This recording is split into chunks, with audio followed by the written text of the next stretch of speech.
Ligtas na nakabalik sa kanilang tirahan ng dalawang mangingisda sa Barangay Caridad, Ilaya, Atimonan, Quezon bandang alas 8:21 ng umaga ng Linggo, November 26.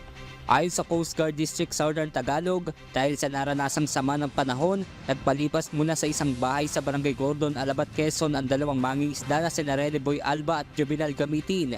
Sa ngayon, 3 mga mangingisda pa ang patuloy na hinahanap ng Philippine Coast Guard o PCG. Ito ay sina Ritz Siap ng Barangay San Jose, Rojas Oriental, Mindoro na napaulat na nawawala simula pa noong November 18. Joseph Palos ng Gloria Oriental, Mindoro na nawawala mula noong November 24 at Sunny Prias ng Pinamalayan Oriental, Mindoro na nawala noong November 25. Nakita at tinila na rin ng mga otoridad ang abandonadong bangka ni Prias may layong 6 to 7 nautical miles ang lumang bayan shoreline. Maaari namang makipag-ugnayan sa Coast Guard District Southern Tagalog sa numerong 0997-785-4915 sakaling may impormasyon sa kinaroroonan ng mga ito. Diyos ang aming sandigan, serbisyo publiko ang aming pinahahalagahan. Benedict Samson, Lumahataw!